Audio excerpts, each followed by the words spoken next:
ہماری بغاوت کا نتیجہ میں نظر آ رہا ہے. ہم مار کھا رہے ہیں یہودیوں عیسائیوں سے. یہ ہماری بغاوت کے سارے نتیجے. یہود و حنود ہمیں مار رہے ہیں, ہم اللہ اور جل شانہ کے نبی سے کی بغاوت کر رہے ہیں.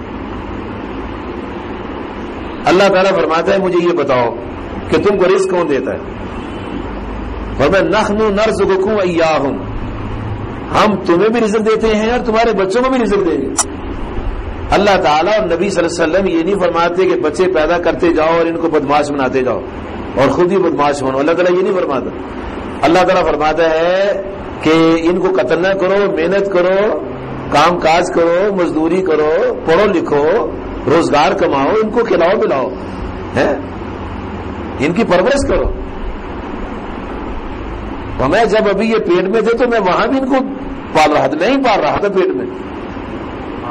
بچے کی گروتھ ہوتی ہے وہ اپنے آپ سے نہیں ہوتی, اللہ پاک اس کو فیڈ کرتا ہے ماں کے پیٹ کے اندر. پھر جو ہی بچہ پیدا ہوتا ہے تو ہی اس کی خوراک کا انتظام کرتا ہے کہ نہیں کرتا؟ دنیا کی کوئی طاقت وہ انتظام نہیں کر سکتی. نیچرل دودھ ہے, ڈبے والا دودھ وہ کام نہیں کرتا جو یہ دودھ کام کرتا ہے. کوئی چینی ڈالنے کی ضرورت نہیں ہے, کسی پریشانی کی کوئی خطرہ نہیں ہے. اللہ پاک نے محفوظ رکھا ہے, باسی بھی نہیں ہوتا. یہ 2 سال مائیں پلاتی ہیں نا, دودھ باسی ہو جاتا ہے. اور یہ دودھ اسے لے کے رکھو ادھر کڑائی کا, یہ ڈبے والا دودھ کھلا کر کے گھول کے پانی اس کو رکھو, باسی ہو جائے گا. اللہ پاک نے کتنا زبردست انتظام کیا ہے. اللہ پاک ہمارے ذہن و ضمیر کو جھنجھوڑ رہا ہے کہ میں تمہارا بھی رازق ہوں, تمہارے بچوں کا بھی رازق ہوں. تو تم کہتے ہو زیادہ ہوگا تو مر جائیں گے, کام کرو نا, محنت مزدوری کرو, پرورش کرو, ان کو تعلیم دو, باہر آوارہ کرتی کے لیے نہ پیدا کرو. اللہ تعالیٰ سارا نظام سکھاتا ہے. اگر یہ زیادہ بچے قانون فطرت کے خلاف ہوتے تو یعقوب علیہ السلام کی 12 بیٹے نہ ہوتے, حضور صلی اللہ علیہ وسلم کی 4 بیٹیاں 4 بیٹے نہ ہوتے, کبھی نہ ہوتے, 1 یا 2 ہی ہوتے بس. یہ بالکل فطرت کے خلاف بات ہو رہی ہے. اللہ تعالیٰ فرماتا ہے کہ تم مفلسی کے خوف سے اپنی بچوں کو قتل نہ کرو, میں تمہیں بھی رزق دیتا ہوں, تمہارے بچوں کو بھی رزق دیتا ہوں. اور چھپ کر بھی فحاشی نہ کرو, کھلنا بھی فحاشی نہ کرو. کیوں؟ اللہ تعالیٰ ہر حال میں دیکھ رہا ہے. یہ تعلیم دے رہے ہیں رسول کریم سے, یہ تبلیغ فرما رہے ہیں. گورنر ہاؤس کا جو مولوی ہے وہ تقریر ایسی نہیں کر سکتا, پریزیڈنسی کا مولوی صاحب تقریر ایسے نہیں کر سکتے. پرائم منسٹر ہاؤس میں جو مسجد کا امام صاحب ہے, خطیب صاحب, وہ یہ تقریر نہیں کریں گے فحاشی مت کرو, بے حیائی مت پھیلاؤ, وہ کبھی نہیں کرے گا. تو قرآن نہیں پڑھے گا, وہ کچھ اور ہی پڑھے گا. وہ یہ قرآن مجید ہے, بڑی کتاب ہے, کمال کتاب ہے. اللہ تعالیٰ فرماتا ہے محبوب صلی اللہ علیہ وسلم آپ ان کو فرمائیں چھپ کر اور کھلے عام فحاشی نہ کرو. آپ کو ڈرتا کسی کا؟ ڈرنا ہوتا تو پہلے دن ڈرتے کہ جب آپ نے پہلے دن فاران کی چوٹی پر چڑھ گئے اور قریش مکہ کو جمع کر لیا, اور آقا کریم صلی اللہ علیہ وسلم نے اپنی برادری کو جمع کیا اور فرمایا لوگوں مجھے جانتے ہو میں کون ہوں. یہ بڑا آپ نے بڑی تفصیل سے واقعہ سنا. جب رسول کریم صلی اللہ علیہ وسلم نے فرمایا اگر میں تمہیں فرماؤں اس پہاڑی کے پیچھے دشمن ہے تو مان لو گے؟ لوگوں نے کیا کہا؟ انہوں نے کہا اگر آپ کہیں گے تو مان لیں گے, کیونکہ آپ نے کبھی جھوٹ نہیں بولا. آپ تو اس وقت نہیں ڈرے جبکہ سارا مکہ جو تھا وہ سوائے ان لوگوں کے جو فطرت کے دور کی عظمتوں کے انوار تجلیات سے منور تھے کہ اللہ کو ایک مانتے تھے, 360 خداؤں کی بتوں کی پوجا کرنے والے لوگ وہاں موجود تھے. آپ کسی سے نہیں ڈرے, موسیٰ علیہ السلام نہیں ڈرے کسی, کوئی نبی کسی سے ڈرتا نہیں. نبی تو نبی ہے, ولی اللہ نہیں ڈرتا کسی سے. وہ سیاست پیروں کے پیر شیخ عبد القادر جیلانی فرماتے ہیں کہ اللہ کے ولی کی یہ صفت ہوتی ہے, بہادر ہوتا ہے, بزدل نہیں ہوتا.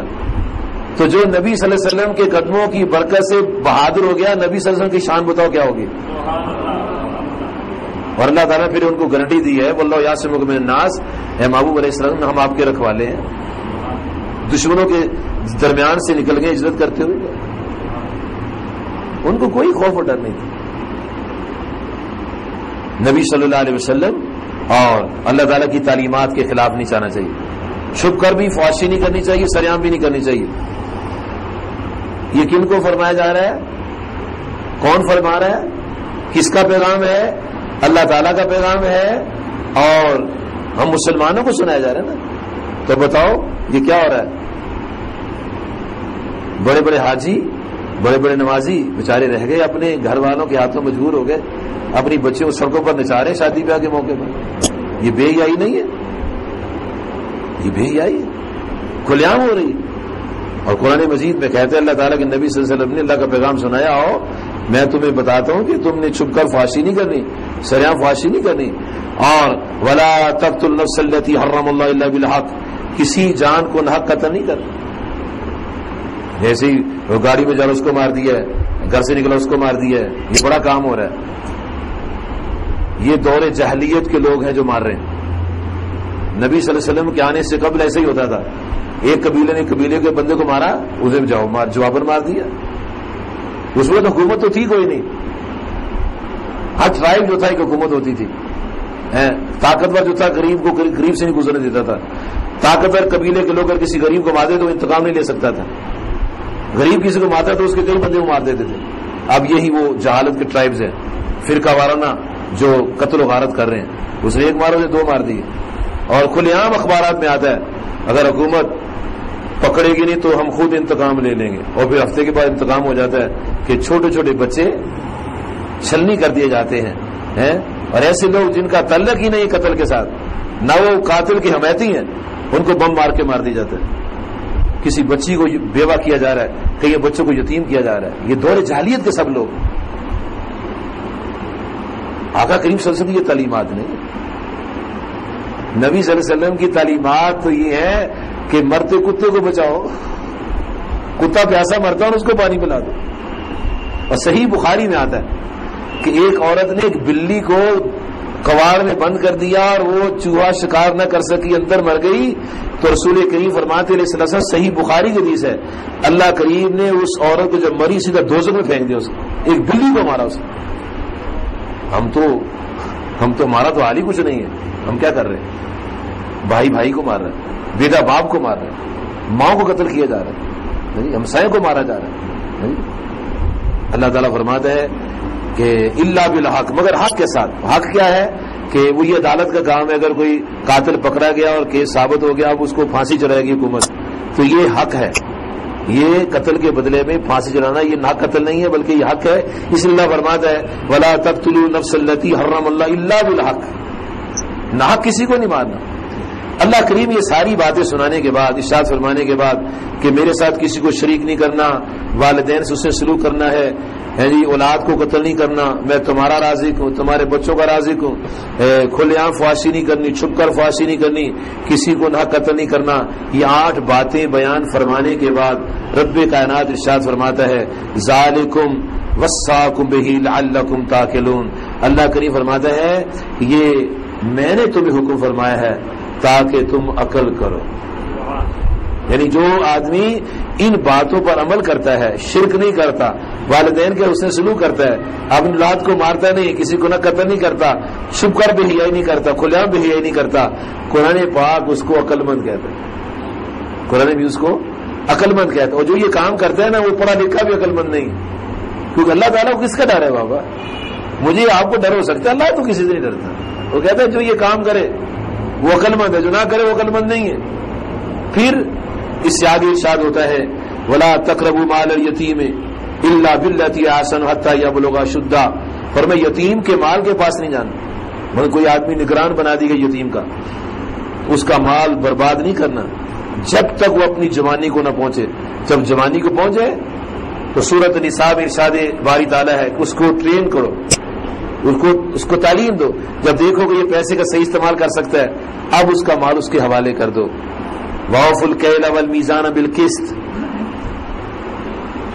ناپ, تول, ترازو, تول, ماپ. یہ دیکھو کتنی سادہ سی بات ہے, اور قرآن پاک میں لکھی ہے. یہ معاشرے کی بات ہے, یہ معاشرتی نظام کو کتنا درست کیا جا رہا ہے کہ ناپ غلط نہیں کرنا اور تول بھی غلط نہیں کرنا. یہ پورا ہونا, انصاف کے ساتھ ہونا چاہیے. جب پیسے پورے لیے ہیں تو پھر ناپ تول میں کمی کس بات کی؟ لا نکلف نفسا الا وسعها، اللہ تعالیٰ نے کسی جان پر اس کی طاقت سے زیادہ بوجھ نہیں ڈالا۔ نمازیں کتنی فرض ہیں جی؟ اس کا مطلب